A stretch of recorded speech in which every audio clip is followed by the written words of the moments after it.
திருச்சிற்றம்பலம். ஆடும் வரிவேல் அணி சேவல் என பாடும் பணியே பணியாய் அருள்வாய். தேடும் கயமா முகனை செருவில் சாடும் தனி யானை சகோதரன்.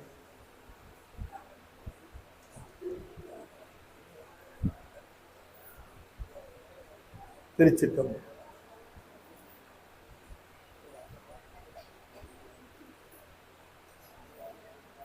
பூழியர்கோன் வெப்பொழித்த புகழியர்கோன் கடல் போற்றி, ஆழிமிசை கல்மிதப்பில் அணைந்த பிரான் அடி போற்றி, வாழி திருநாவலூர் வன் தொண்டர் பதம் போற்றி, ஊழிமலி திருவாத ஊரர் திருத்தாள் போற்றி. திருச்சிற்றம்பலம். அதிகம் 700 பகிர்மா கவியோகி பரசனாவரசான பரமகாரண ஈசன் அதிகமா நகர்மேவி அருளினால் அமன்முகர் அவர் செய் வாதி தீரும் அனகர் வாழ்கடல் சூடி நிதியராகுவர், சீர்மை உடையராகுவர், வாய் பெரியராகுவர், பாப வெறியராகுவர், சால மதியராகுவர், ஈசன் அடியராகுவர், வானம் உடையராகுவர், பாரில் மனிதரானவர் தாமே. திருச்சிற்றம்பலம். தென்னாடுடைய சிவனையே போற்றி, ஏகம்பத்துரையந்தாய் போற்றி,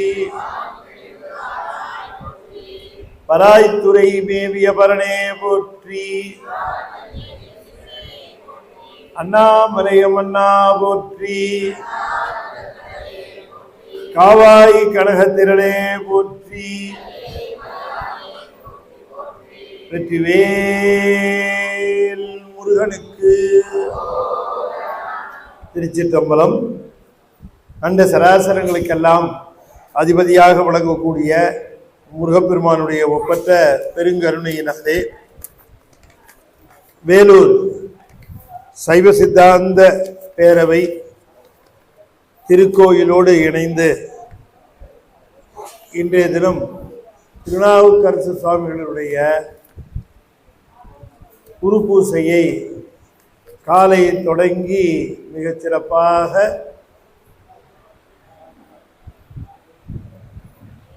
விழாவை எடுத்து நடத்தி வருகின்ற பாங்கில மாலை நிகழ்வாக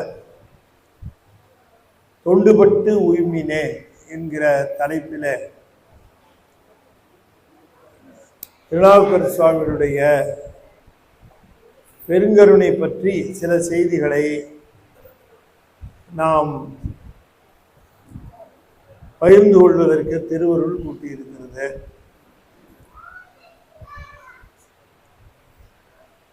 என்னுடைய உழுவல் நண்பர் திரு கார்த்திகேயன் அவர்கள் இந்த விழாவிலே அடியனை பங்கு கொள்ளுமாறு அழைத்து பெருமைப்படுத்தியதற்கு அவருக்கும், மிகச்சிறந்த இணைப்புரை வழங்கி கொண்டிருக்கக்கூடிய எங்களுடைய தம்பிரான் ஐயா அவர்களுக்கும், மிகச்சிறந்த ஒரு வரவேற்புரையை அளித்த ஐயா அவர்களுக்கும், இங்கே கூடியிருக்கக்கூடிய பெருமக்கள் அத்தனை பேருக்கும் என்னுடைய செனி சேர்த்த வணக்கங்களை அடியேன் இந்த தருணத்திலே தெரிவித்துக் கொள்கின்றேன். நம்முடைய வாழ்க்கையில் எல்லா நேரமும் பயனுள்ள நேரமாக இருக்கும் என்று சொல்ல முடியாது. நம்முடைய வாழ்விலே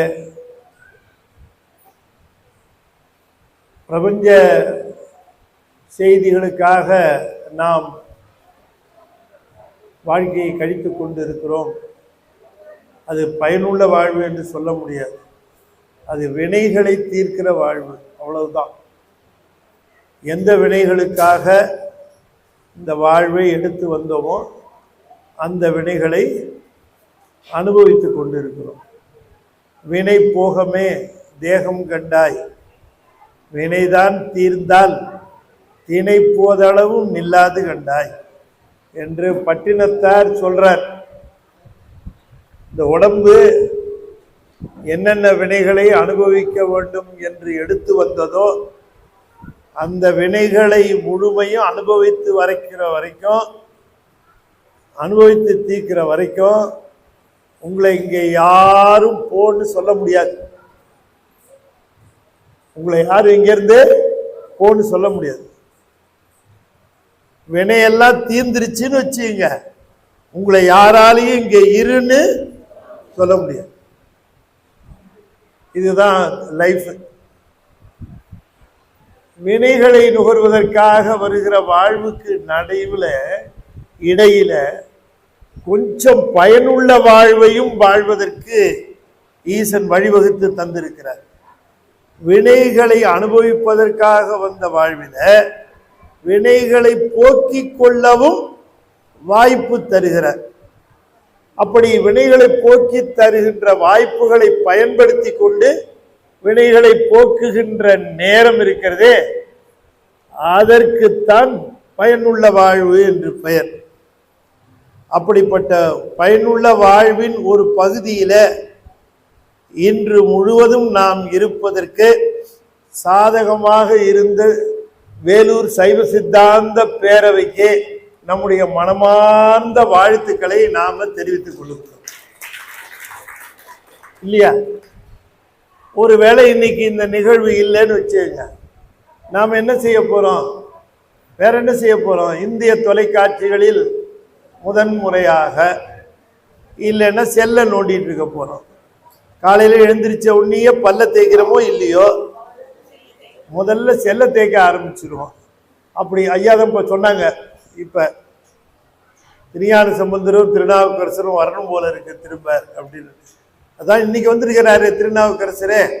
ஒவ்வொரு நாளும் நம்ம அவங்க விட்டுட்டு போன தேவாரத்தை பாடுகிற பொழுதெல்லாம் திருநாவுக்கரசர் வந்தார் என்று பொருள். ஞானசம்பந்தருடைய பதிகங்களை ஓதுகிற பொழுதெல்லாம் ஞானசம்பந்த பெருமான் வந்தது என்று பொருள். ஒரே ஒரு செய்தி சொல்லிட்டு மட்டும் நான் மேல போறேன். அதாவது வினைகளை தூய்ப்பதற்காக வந்த வாழ்வு, இது யார் என்ன வேணா சொல்லிட்டு போட்டோம், உண்மை இதுதான். நம் செய்த வினைகளின் பயன்களை அனுபவிக்கிற வாழ்வு தான் இது. காலையிலிருந்து இரவு வரைக்கும் அதுதான். அது நம்ம வான்னு சொன்னாலும் சரி, போன்னு சொன்னாலும் சரி, அது பாட்டுக்கு வந்துகிட்டே இருக்கும். கடலோட அலைகள் எப்படி வந்து கொண்டே இருக்கிறதோ அது போல நம்முடைய வினைகள் வந்து கொண்டே இருக்கும், நம்மை தாக்கி கொண்டே தான் இருக்கும். ஆனால் இந்த வினைகள் நம்மை தாக்கி பயன் தர வேண்டும் என்றால் அதுக்கு ஒரே ஒரு நிபந்தனை தான் உண்டு. யாருக்காவது சொல்ல முடியுமா?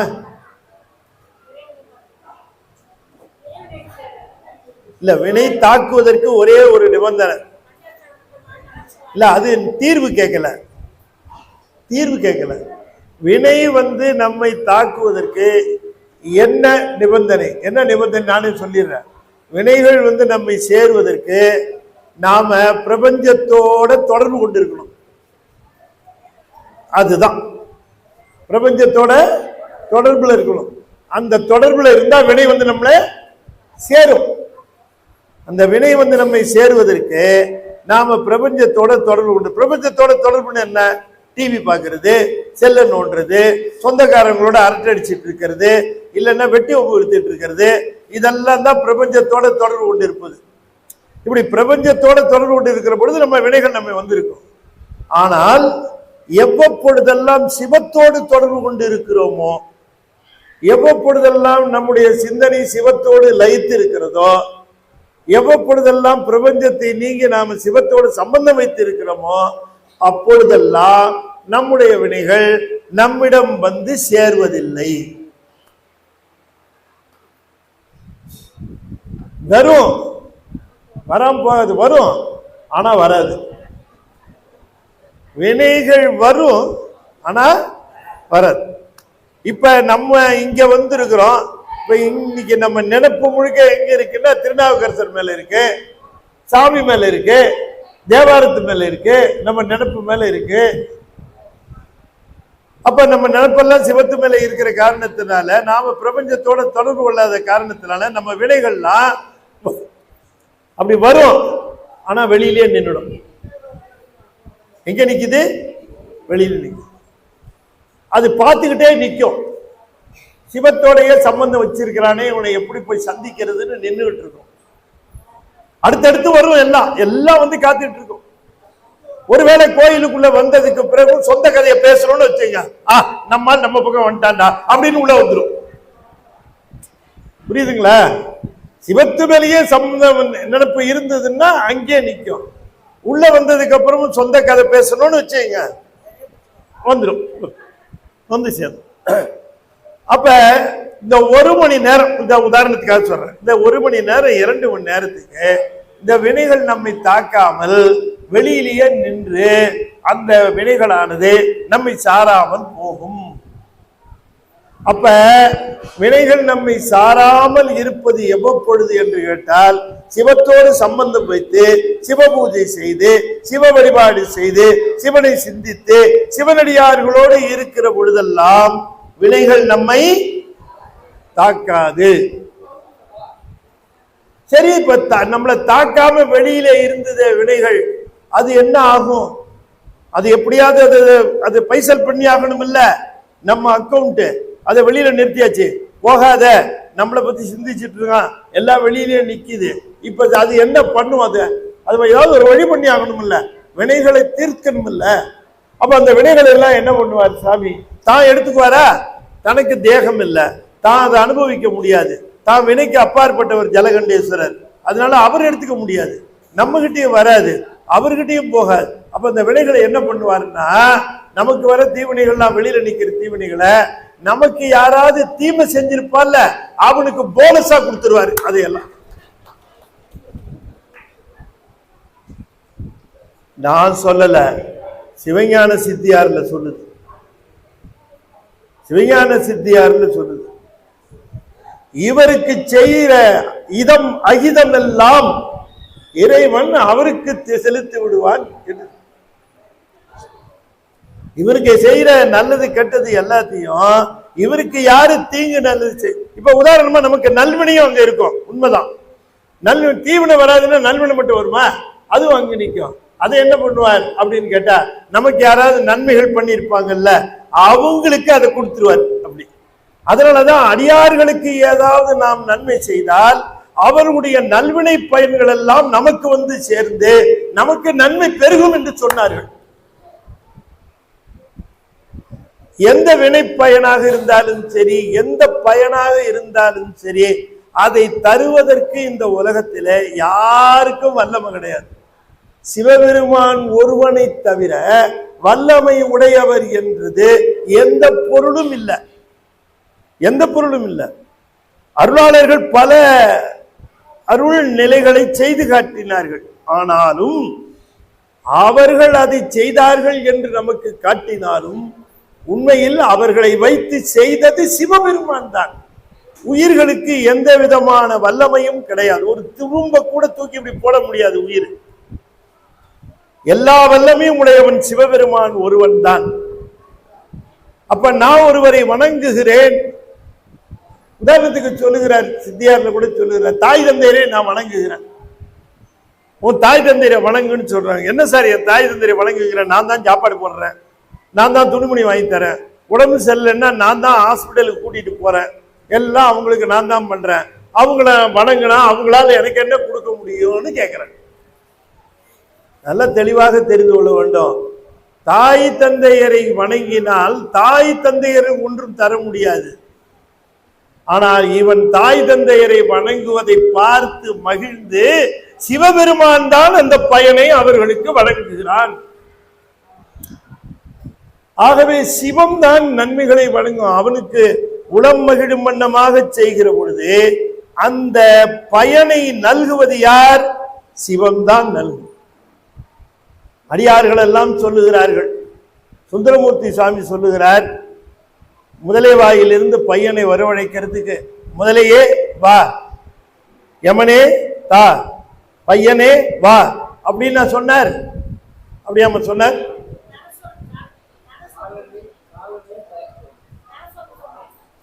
உரைப்பார் உரை உகந்து உள்க வல்லார் தங்கள் உச்சியாய் அரைக்காடரவா ஆதியும் அந்தமும் ஆயினாய் உரைக்கான் சோலை புக்கொழியூர் அவிநாசியே கரைக்கான் முதலையை பிள்ளை தரச் சொல்லு காலனையே. யார்கிட்ட கேட்கிறாரு? சிவபெருமான்கிட்ட தான் கேட்கிறார். சிவன் தான் கொடுக்க முடியும். அதனாலதான் அப்பர் சுவாமி சொன்னார், ரொம்ப அற்புதமா சொல்லுகிறார், யாதே செய்யினும் யாமலோம் நீ என்னில் ஆதே ஏயும் அளவில் பெருமையான். யாதே செய்யினும் யாமலோம் நீ என்னில் ஆதே ஏயும் அளவில் பெருமையான். இப்படி தூக்க முன்னுக்கு வாங்க, முன்னுக்கு வாங்கன்னு சொல்றது நான் ஒருத்தன் தான். அடுத்தது கண்டக்டர். இப்படி வாங்க. யாதே செய்யினும், அடியார்கள் எதையோ செய்திடுறாங்க. அதை செய்து விட்டு நான் இல்லப்பா நீ தான் செஞ்ச அப்படின்னு சொல்றாங்க. ஜலகண்டேஸ்வரத்துக்கு ஆமா ஆமா நான் தான் செஞ்சேன்னு பும்பு மாடு மாதிரி தலையாட்டுறாராம். இது அவருக்கு பெருமை தானேங்கிறார். யாதே செய்யினும், அடியார்கள் எத்தனையோ அற்புதங்களை செய்கிறார்கள். ஆனா அடியார்கள் என்னைக்கு இதை தாம் செய்ததாக என்னைக்கு எதையும் சொல்வதில்லை. ஏன்னா அவங்களுக்கு நல்லா தெரியும் இதை செய்தது சிவம், நம்மை கொண்டு செய்தது, நம்மை கொண்டு அதை செய்தது. அப்படிதான் அவங்க நினைப்பாங்க. திருநாவுக்கரசு சுவாமிகளுக்கு ஒரு படக்கதை, சுந்தரமூர்த்தி சுவாமிகளுக்கு வரலாற்று முறையில ஒரு புத்தகம் எழுதியிருக்கேன். 1424 பக்கம் 100 பதிகத்தையும் வரலாற்று முறையில போட்டு, அந்த பதிகத்தை படிக்கிற பொழுதே வரலாற்று முறையில வந்து பொழிப்புரை, நுட்புரை, குறிப்புரை எல்லாத்தையும் தந்து போட்டிருக்கு. ஒரு அமைப்பு அங்க இருந்து சொன்னாங்க, ஐயா புத்தகம் எழுதுனதுக்கு உங்களுக்கு ஒரு பாராட்டு விழா வைக்கணும், நீங்க வரணும். வர்றேன்னு, இந்த தேதியில வந்துருங்கன்னாங்க. சரி வந்துடுறேன்னு. அந்த தேதிக்கு முந்தின நாள் திரும்ப போன் பண்ணாங்க, ஐயா நாளைக்கு விழா, ஞாபகம் இருக்கு வந்துருவேன், மறக்காம அந்த புத்தகம் எழுதுனீங்களே அந்த பேனாவை எடுத்துட்டு வாங்கன்னாங்க. எதுக்குங்க ஐயா? பேனாவுக்கு தாங்கய்யா பாராட்டு விழான்னாங்க. ஏங்க ஐயா? பேனா தானே எழுதிச்சு அப்படின்னாங்க. பேனா தானே எழுதிச்சு, பேனாவா எழுதிச்சு? அடியார்களா செய்தார்கள்? அடியார்கள் தான் செய்தார்கள். ஆனால் அடியார்களை கொண்டு சிவம் செய்தது.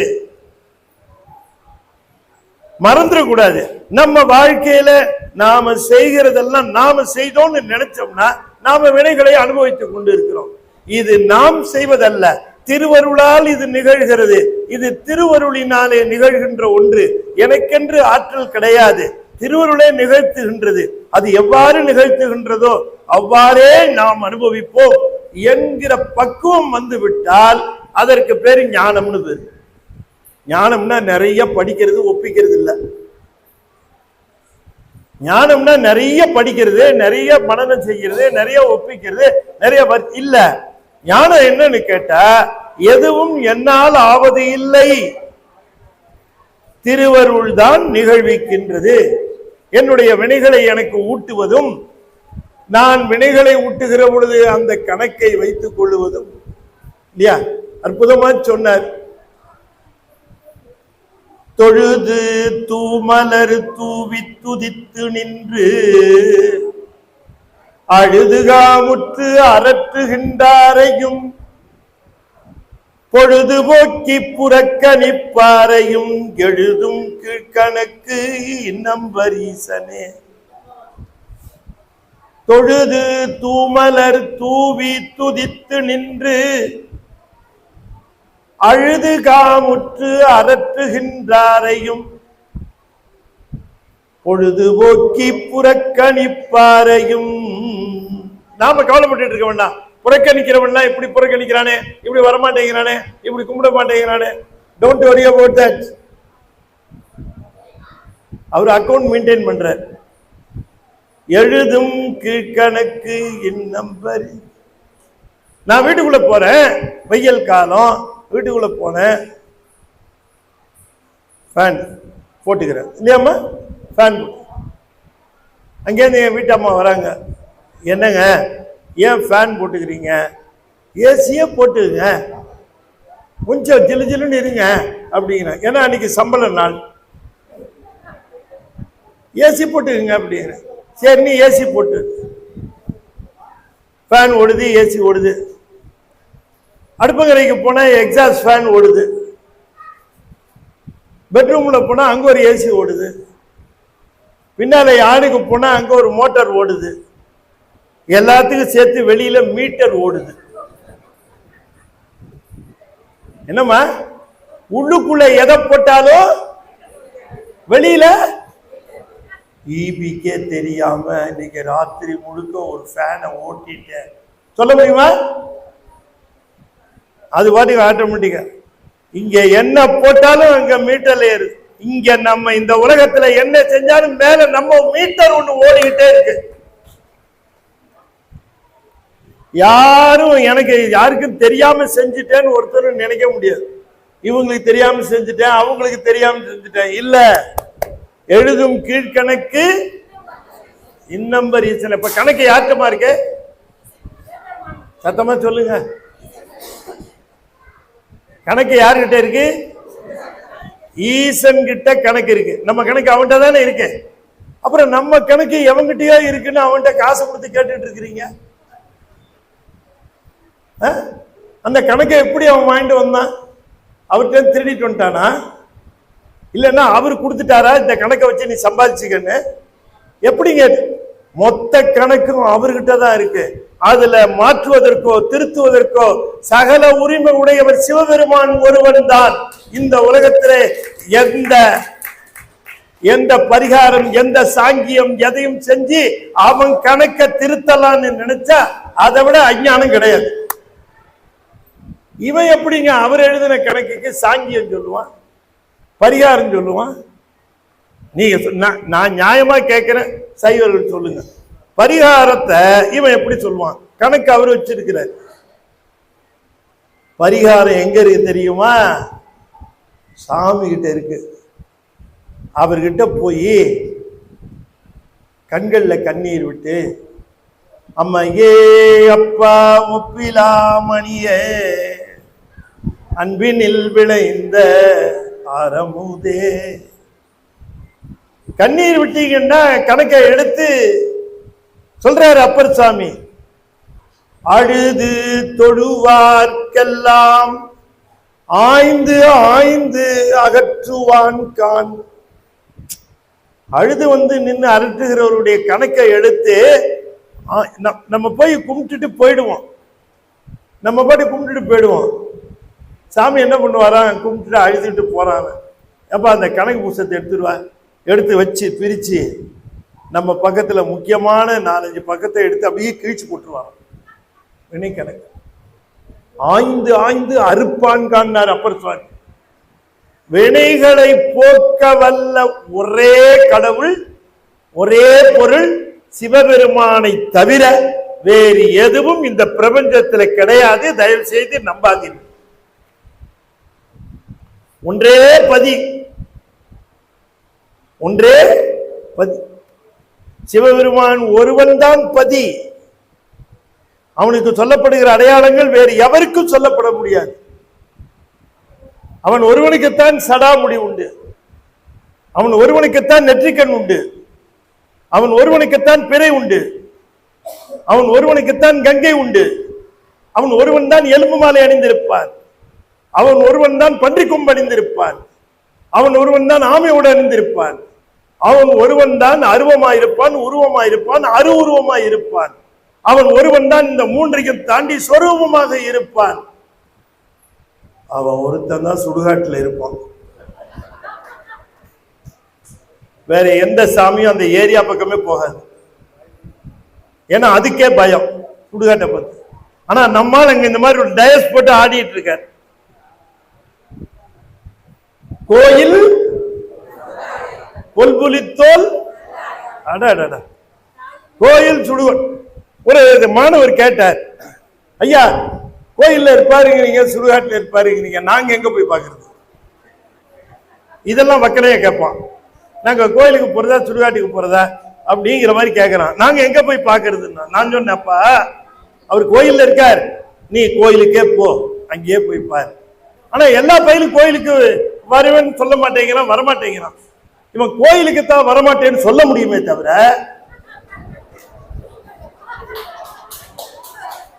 ஐ will meet that fellow there இருக்கிறார், அவனை அங்க வச்சு பாத்துக்கிறேன். நம்மால இல்லாத இடமே கிடையாது. இவன் கோயிலுக்கே வரல, போய்கிட்டே இருக்கிறான் ஒருத்தன அங்க இல்லையம்மா. இவனுக்குன்னு போகாட்டியும் கூட எவனும் செத்ததுக்கு அவன் அங்க போய்த்தானே ஆகணும். கோயிலுக்கு போகலன்னு சொல்றவன் பொய் சொல்றான்னு அர்த்தம். ஏன்னா சிவபெருமான் கோயிலுக்கு போகாதவனே கிடையாது. ஏன்னா மயானத்துக்கு போகாதவன் எவனும் கிடையாது. அதனால சிவபெருமான் கோயிலுக்கு போகாதவன் எவனும் கிடையாது. அவன் ஒருவன் தான் பதி. அவன் தான் எந்த தாய் வயிற்றிலையும் பிறந்தான்னு ஒரு கதை கூட கிடையாது. இனிமே கதை விட்டா உண்டு. கதை கிடையாது, புராணம் கிடையாது, எதுவும் கிடையாது. பிறவாயாக்கை பெரியோன்னு நம்மால் சொல்லல, இளங்கோவடிகள் சொல்லுகிறார். எதிர்க்க கேம்ப்ல இருக்கிறவர் சொல்ற பிறவாயாக்கை பெரியோன்னு. அவர் யார்? எந்த தாய் வயிற்றிலையும் கருவில இருந்து பிறந்தவர் அல்ல.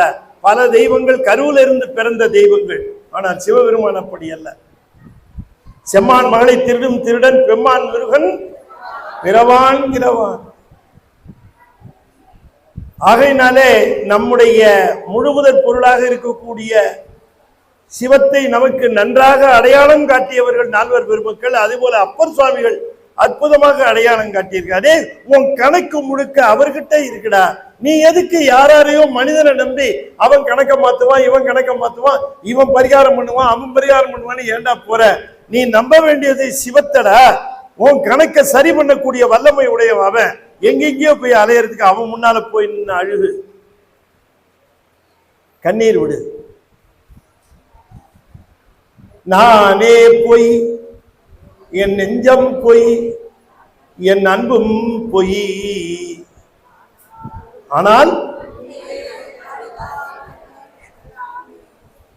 கொஞ்சம் அழணும். அவருக்கு கொஞ்சம் அழணும். ஆனா என்னன்னு கேட்டீங்கன்னா அவருக்கு உண்மையா அழுவுறதுக்கும் டூப்ளிகேட்டா அழுவுறதுக்கும் அவருக்கு வித்தியாசம் தெரியும், கண்டுபிடிச்சிருவார். அதனால நம்மளால அதுல இல்ல கில்லாடி. ஆகையினாலே உண்மையிலேயே அவருக்கு நம்முடைய துக்கத்தை பகிர்ந்துகிறதுக்கு சிவபெருமானை தவிர சிறந்த துணை இல்லை. அதனாலதான் அப்பர் சுவாமி சொல்லுகிறார், சகமலாது அடிமை இல்லை, சகமலாது அடிமை இல்லை, தானலால் துணையும் இல்லை, நகமலாம் தேய நாள் மலர். பூ எப்படி எடுத்து எடுத்து பாருங்க, சாமிக்கு பூ எடுத்து நகம் தேஞ்சிருச்சுன்னு. நகம் தேயிற அளவுக்கு பூ எடுத்திருக்கணுமா? பூவை எடுக்கிறதும் தொடுக்கிறதுமா எடுத்து நகமலாம் தேய நாள் மலர் தொழுது தூவி முகவலாம் கண்ணீர் மல்க. கண்கள்ல இருந்து கண்ணீர் ததும்பி ததும்பி முகமெல்லாம் கண்ணீர் மல்க முன்னின்று ஏத்தும் தொண்டர் அகமலால் கோயில் இல்லை ஐயன் ஐயாரனற்கே. சிவபெருமானுக்கு எது கோயில்னு கேட்டார். அகமலால் கோயில் இல்லை. யார் அகம்? தொண்டர் அகமலால் கோயில் இல்லை. எந்த தொண்டர்னாரு? முகவலாம் கண்ணீர் மல்க முன் இன்று தொழுது ஏத்தும் தொண்டர் அகமலால் கோயில் இல்லை. நான் இப்ப சொல்றதெல்லாம் அப்பர் வாக்கு, ஒண்ணு கூட லோயர் வாக்கு இல்ல, எல்லாம் அப்பருடைய வாக்கு. நகவலாம் தேய நாள் மலர், அந்த மலர்களை எடுத்து கண்ணீர் மல்கி பெருமானுக்கு போடுகிற அந்த தொண்டர்கள் இருக்கிறார்களே, அவர்களுடைய அகம்தானே கோயில். அதனாலே அந்த தொண்டர்களை வணங்குவது கோயிலை வணங்குவது போல. தொண்டர்களை வணங்கணும், தொண்டர்களை வணங்க வேண்டும். தொண்டு செய்கிற தொண்டர்களை வணங்குவது சிவபெருமானுக்கு ரொம்பவும் பிடித்த விஷயம். உள்ள போய் சாமியை கும்பிட்ட உடனே அவர் முதல்ல கேட்கிற 2 கேள்வி கேட்பார். சாமி முதல்ல 2 கேள்வி கேட்பார். சாமி எனக்கு அது வேணும் இது வேணும் கேடு. ஆனா அவர் 2 கேள்வி கேட்பார். முதல் கேள்வி, என்ன தொண்டு செய்தாய்? இது ஒரு கேள்வி. அடுத்த கேள்வி, தொண்டரை வணங்கினாயா? 2வது. சாமி இப்பதான் தெரிய வந்தது, இனிமே நான் பண்ணிட்டு வரேன் சாமி அப்படின்னு சொல்லக்கூடாது. முதல் கேள்வி என்னன்னு, இப்ப இந்த சிஸ்டம் இருக்கு இல்லையா, கம்ப்யூட்டர் சிஸ்டம். என்னப்பா நீல சிஸ்டம் ஓபன், உங்களை தான் கேட்கணும். சிஸ்டம் ஓபன் பண்ணுவீங்களா? ஓபன் பண்ண முதல்ல என்ன செய்யணும்? என்ன கேட்கும்? முதல்ல என்ன கேட்கும்? முதல்ல ஓபன் பண்ணும்போது சத்தமா சொல்ல, பாஸ்வேர்டு. சிஸ்டத்தை ஓபன் பண்ண முதல்ல என்ன கேட்கும்? பாஸ்வேர்டு. சைவத்துக்குள்ள நுழையணும்னா முதல் பாஸ்வேர்டு தொண்டு தான். பாஸ்வேர்டு தொண்டு இல்லைன்னா உள்ள நுழைய முடியாது. அதனாலதான் சரியை முதல்ல வச்சாங்க. சரியை முதல்ல வச்சாங்க. அப்பர் என்ன பண்ணார்? சாமியை நெருங்கிறதுக்கு சுலபமான வழி என்னன்னா தொண்டுதான் தெரிஞ்சுக்கிட்டார். பன்னிக சாத்திர பேய்கள் பரிதலை குண்டரை விட்டு, பன்னிக சாத்திர பேய்கள் பரிதலை குண்டரை விட்டு, எண்ணில் புகழ் ஈசன் அருள் பெற்றேற்கும் உண்டு கொலோ. பன்னிக சாத்திர பேய்கள் பரிதலை குண்டரை விட்டு, எண்ணில் புகழ் ஈசன் அருள் பெற்றேற்கும் உண்டு கொலோ. சாமி கேட்கிறாங்க, கண்ணீர் விட்டு கேட்கிறாங்க. அப்பர் சார் பணிவுன்னா சாமிகிட்ட கத்துக்கணும். பணிவு. அவருக்கு யாருமா பேர் வச்சது? சொல்லுங்க, யார் பேர் வச்சா? சாமியா பேர் வச்சாரா? எந்த ஊர்ல வச்சாரு? சொல்லுங்க, சத்தமா சொல்லுங்க. திரு அதிகார வச்சாரா? கை தட்டுங்க. சரியா சொல்லுங்க. சாமிக்கு, நம்ம சாமிக்கு பேர் எங்க அந்த பக்கம் இருக்காரு. நம்ம சாமிக்கு பேர் வச்சது யாருன்னா அவர் தான் பேர் வச்சார். ஏன்னா அப்பா அம்மா வச்சது மருள்நிக்கர், அப்புறம் சமணத்தில் இருந்த பொழுது தர்மசேனர். இப்படி பேரு மாறிக்கிட்டே இருந்தது. ஒரு வழியா சைவத்துக்கு வந்தார். அப்படி வந்த உடனேயே அவருக்கு, அம்மா இந்த பக்கம் வர விடாதீங்க, யாரும் தொந்தரவு பண்ணாதீங்க, நானே ஏதோ வித்தையை காட்டி ஏதாவது 2 விஷயத்த உங்ககிட்ட புகுத்திட்டு போயிடணும்னு நான் இங்க வேலை பண்ணிட்டு இருக்கிறேன். என்ன நடுவில் ஒருத்தர் போனாங்கன்னா பாக்குறவங்க என்ன விட்டுருவாங்க. அது யார் போறது? அவங்க எதுக்கு போவாங்க? இதுல போயிடும் இல்லையா? நான் அதனாலதான் சொல்றது, அமைப்பாளர்களை எல்லாம் பார்த்தா நான் பேசி முடிக்கிற வரைக்கும் தயவு செய்து சுண்டல் விநியோகம் மட்டும் பண்ணிடாதீங்க. ஆமா, என்ன அது கடைசியில வச்சுக்க வேண்டியது. ஆமா, கடைசியில தான் வச்சுக்கணும். ஏன்னா எவ்வளவு உயர்ந்த விஷயத்த சொன்னாலும் சுண்டல்ல அடிபட்டு போயிடும். அதான் அதான், வேற ஒண்ணும் இல்லை. கவனம் ரொம்ப முக்கியம். பன்னிக சாத்திர பேய் அப்பருடைய அந்த பணிவு அடியாருக்கு, அதுதான் சரியையினுடைய முதல் அங்க. என்ன பணிவு? தில்லையில இருக்கிறார், அங்க கேள்விப்படுகிறார். அவருக்கு திருநாமம் சூட்டியவர், உனக்கு அப்பா அம்மா வச்ச ஒரு பேரு, நீ சமணத்துக்கு போன ஒரு பேரு, எல்லாம் ஏப்பட பேரு கன்ஃபியூஷனா இருக்கு, எல்லாத்தையும் ஸ்கிராப் பண்ணு, புது ஜீவோ போடுறேன், இன்னையில இருந்து உன் பேரு நாவுக்கரசு. நாவுக்கரசு எனும் நன்னாமம் உலகேனிலும் நயப்புற மண்ணுக அப்படின்னு விட்டார். பேரை மாத்தி விட்டார். அந்த பேர்லயே இருந்தவர் தில்லையில பணி செய்கிற பொழுது ஒரு கேள்விப்படுறார். ஞானப்பால் குடிச்சு ஒரு குழந்தை பாடுதுன்னு கேள்விப்படுறார். யாரு? ஞானசம்பந்தர். கேள்விப்பட்ட உடனேயே என்ன செய்யறார் தெரியுங்களா? தில்லையை விட்டு போக மாட்டேன், இங்கேயே இருக்க போறேன், தொண்டு செய்ய போறேன்னு மனசுல நினைச்சிட்டு இருந்தவரு இந்த செய்தியை கேட்ட உடனே நேரா சிதம்பரம் நடராஜர்கிட்ட போய், சாமி நான் உங்ககிட்டயே இருக்கலான்னு தான் இருந்தேன், ஆனாலும் ஒரு குழந்தை அங்க சீர்காழியில அற்புதமா ஞானப்பால் உண்டு பாடுகிறது உன்னுடைய அருளால, நான் போய் தரிசனம் பண்ணணும், நான் போய் தரிசனம் பண்ணணும், எனக்கு விடை கொடுன்னு கேட்டுட்டு நேரா போனாருங்க, தேடிட்டு போனார். நீங்க சொல்லுங்க, எனக்கும் தான் சாமி அருள் கொடுத்திருக்காரு, எனக்கும் தான் பேர் வச்சிருக்காரு, அவரு பெரியவர்னா நானும் பெரியவர், அவர் என்ன பார்க்கட்டுமே, நான் வயசுல மூத்தவன், அது குழந்தை வந்து பார்க்கும்போது பார்க்கட்டும், நேரம் வரும்போது பார்த்துக்கிறேன், அப்படியா இருந்தாரு? எப்படி பாரு, தேடி போறாரு. அப்படி போறவரு சிதம்பரத்திலிருந்து கிளம்புனவரு, நல்ல கவனமா கேளுங்க, சிதம்பரத்திலிருந்து கிளம்புனவரு சீர்காழி வரைக்கும் பிள்ளையார மடத்துல பாக்குறதுக்காக போறவரு, அங்க கிளம்புனவரு கையை இப்படி தூக்குனவர் தான், இப்படி தூக்குனவர், இப்படியே தூக்கிக்கிட்டே போற பாருங்க. தொழுது அணை உற்ற ஆண்ட அரசு சேக்கடார் சொல்றார். இப்ப நம்ம என்ன பண்றோம், பார்த்தா தொடரும் இல்லைங்களா, பார்த்தா தொடரும், சில சமயம் பார்த்தா தொடலாமே அப்படின்னுட்டு இருப்போம். நம்மளாம் ஏன் போய் முதல்ல தூங்கிட்டு அவங்க தொழுதால் வாங்க சார் அப்படி, அப்பதான் பார்த்த மாதிரி, முதலே பார்த்தாச்சு, இருந்தாலும் நம்ம ஏன் முதல்ல சொல்லி பல்லக்க விட்டு இறங்கும் பொழுது திருஞான சம்பந்தர் எல்லா அடியார்களையும் முதல்ல தொழுதுட்டு தான் இறங்குவாராம். அடியார்கள் யாரு? எப்பயோ வாழ்ந்தவர்களா? திருநாவுக்கரசர்லாம் சிவம் ஆயிட்டார், இப்ப போய் அவர் அடியார்னு சொல்ல முடியுமா? அவர் சிவம் ஆயிட்டார். அடியார்கள் யாரு?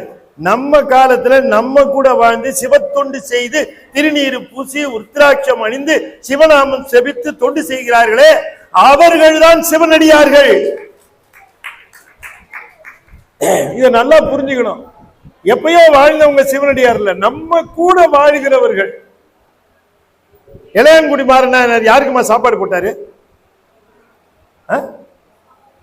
ஒண்ணு சத்தத்தையே காணும். அடியார்கள் எந்த அடியார்கள்? அவர் காலத்தில் இருந்த அடியார்கள் தானே, அவங்களுக்கு தானே சாப்பாடு போட்டாரு, அவங்கள தானே போட்டுட்டாரு, அவங்கள தானே வணங்கினாரு. அப்ப நாம என்ன செய்யணும்? நம்ம காலத்துல நம்ம கூட இருக்கிற அடியார்களை போற்றணும், அடியார்களை வணங்கணும். அதுதான் அடியார் வணக்கம். அதை கத்து கொடுத்தவங்க நம்ம 4 பேர் பெருமக்கள்.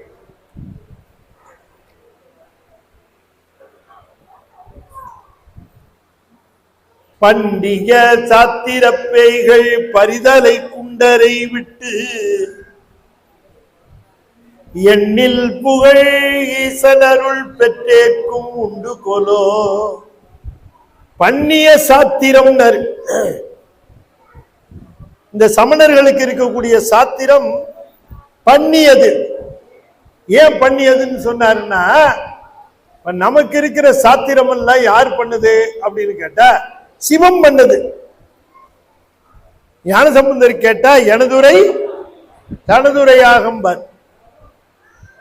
அப்படி அடியார்கள் எல்லாம் இதெல்லாம் நாங்க செய்யல, சிவபெருமான் செய்தது என்று சொல்வார்கள். அதனால இவை எல்லாம் சிவம் செய்த ஆகமும் சிவம் செய்த மறை அப்படிதான் நாம சொல்லுவோம். ஆனா சமணர்களுக்கு கடவுள் கிடையாது. அப்ப அவர்கள் சாத்திரம் பண்ண யார் பேரை சொல்லுவாங்க? மனுஷன் பண்ணது தானே. அதனால பண்ணியன்னாரு. எனவே அவர்களுடைய சாத்திரம் எல்லாம் பண்ணிய சாத்திரம், நம்முடையது புண்ணிய சாத்திரம். ரெண்டுக்கு இருக்கிற வேறுபாடு. நம்முடைய சாத்திரம் எல்லாம் சிவபெருமான் அதிர்த்தித்து நின்று வந்தது. அவர்களுக்கு கடவுளே கிடையாது, மனுஷன் பண்ணது தானே அத்தனையும். சொல்லுங்க சார், அவங்களுக்கு கடவுள் கிடையாது, சமணர்களுக்கு மனுஷன் பண்ணது. அதுல ஒரு கேள்வி கேட்கிறார் பாருங்க, அருமையான கேள்வி. பண்ணிய சாத்திர பேய்கள் பரிதலை குண்டரை விட்டு எண்ணில் புகழ் ஈசன் அருள் பெற்றேற்கும் உண்டு கொலோ. இப்ப நான் 2 வரி சொன்னேன், இதுக்கு ஏதாவது பொருள் உங்களுக்கு தெரிஞ்சுதா? பல பேருக்கு தெரிஞ்சிருக்கும். இப்ப நான் 2 வரி சொன்னேன்ல, அதுக்கு பொருள் தெரிஞ்சுதா? இன்னொரு தடவை சொல்லட்டுமா? நான் நிறுத்தி நிதானமா தான் சொல்றேன், ஃபாஸ்டா சொல்லல. பன்னிய சாத்திர பேய்கள், யார பேயினாரு?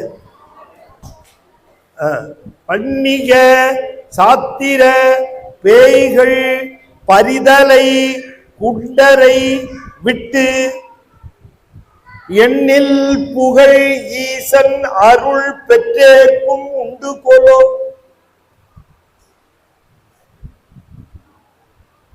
சமணத்தை விட்டு சைவத்திற்கு வந்தேன், சமணத்தை விட்டு இந்த குண்டர்களை விட்டு இங்கே தொண்டர்களிடம் வந்தேன். குண்டரை விட்டு சைவத்துக்கு வந்தேன். சைவத்துக்கு வந்தேன் சார், நானு சைவத்துக்கு வந்தேன். சைவத்துக்கு வந்த உடனேயே எண்ணில் புகழ் ஈசன், புகழை எண்ணி சொல்ல முடியாத அளவிற்கு எண்ணிலாத புகழை உடைய சிவபெருமானுடைய அருள் பெற்றேன் சார். அவருடைய வாக்கு. சமணரை விட்டு வந்தேன், சிவபெருமானுடைய அருளை பெற்றேன். சிவபெருமானுடைய அருளை பெற்ற எனக்கு ஒன்னே ஒண்ணு கிடைக்குமான்னு தெரியல. என்னங்க, சிவபெருமானுடைய அருளை பெற்றதுக்கு பிறகு என்னங்க கிடைக்காம போகும்? என்ன கிடைக்காம போகும்? அப்புறம் என்ன இப்படி ஒரு கேள்வி கேட்கிறாரு? சிவபெருமானுடைய அருள் பெற்ற பிறகு எனக்கு இது கிடைக்குமா அப்படின்னு கேட்கிறாரு. எது கிடைக்குமான்னு கேட்கிறாரு. சிவபெருமானுடைய அருளை பெற்ற சமணர்களை விட்டு வந்த சிவபெருமான் பாப்பா வா இந்தா என்று அருளை அள்ளி தந்தார். அவருடைய அருளை அனுபவத்தை பெற்று அப்படிப்பட்ட எனக்கு ஒண்ணு உண்டான்னு கேட்டார். என்னன்னு கேட்கிறார் பாருங்க, என்ன உண்டான்னு கேட்கிறார்.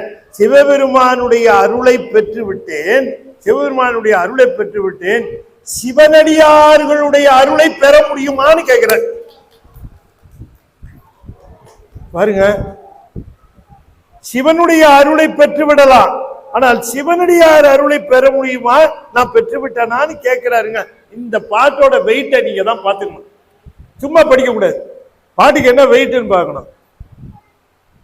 பன்னிய சாத்திர பேய்கள் பரிதலை குண்டரை விட்டு எண்ணில் புகழ் ஈசன் அருள் பெற்றேற்கும் உண்டுகோலோ. உண்டோ எது? திண்ணிய மாமதில் ஆரூர் மூலட்டானன் எங்கள் புண்ணியன் அடித்தொண்டர்க்கு தொண்டராம் புண்ணியமே உண்டுகோலோ.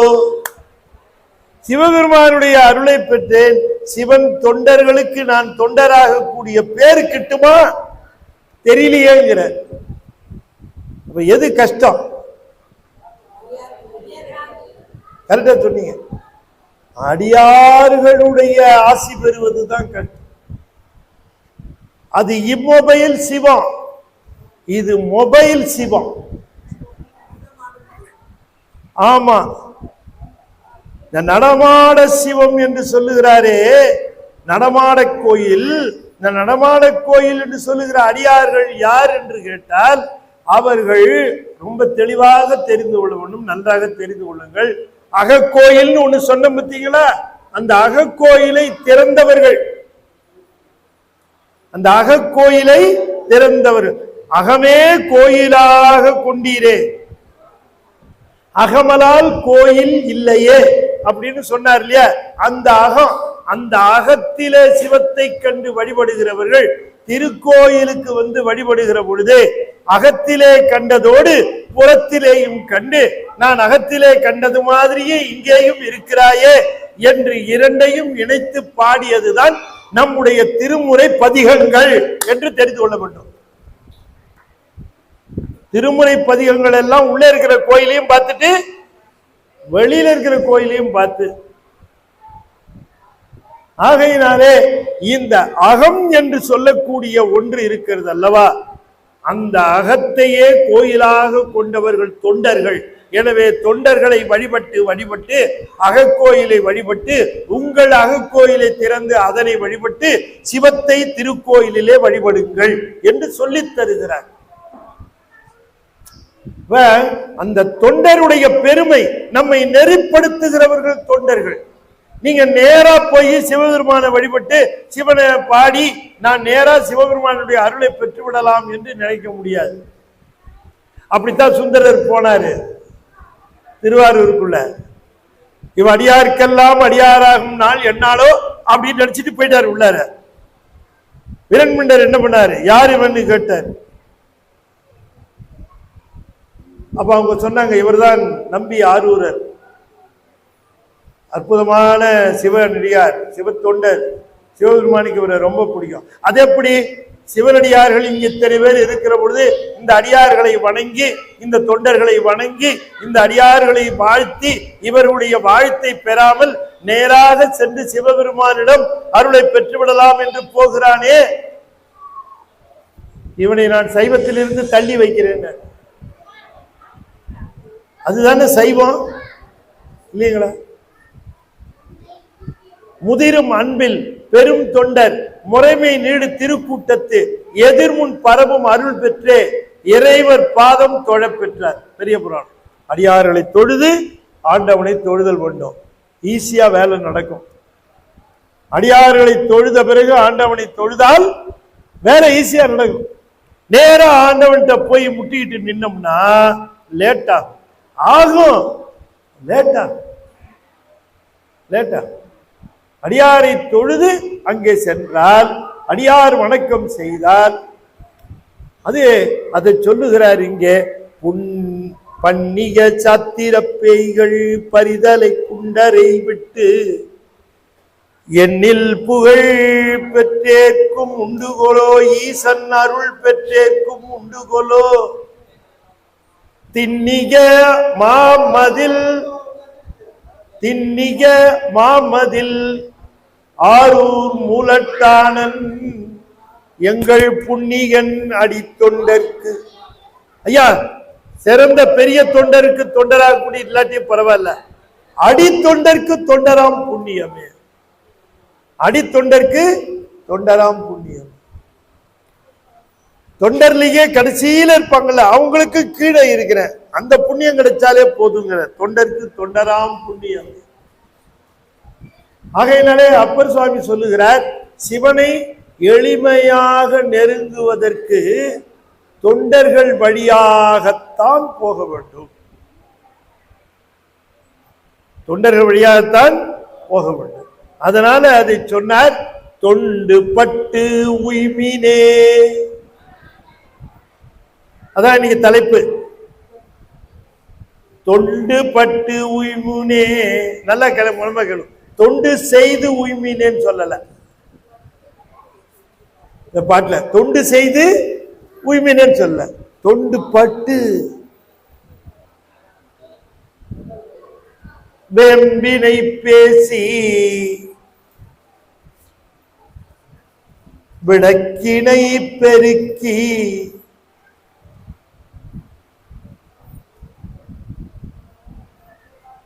வெம்பினை பேசி. விளக்குனா தசன் அர்த்தம். வினைகளை பெருக்கி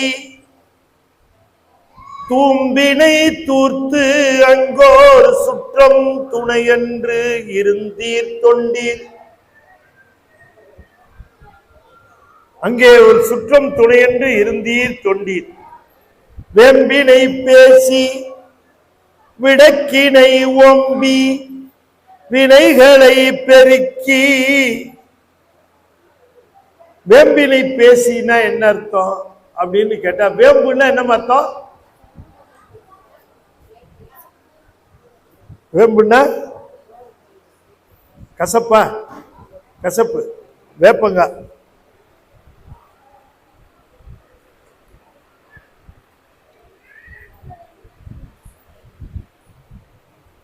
வேம்பினை பேசினா என்ன அர்த்தம்?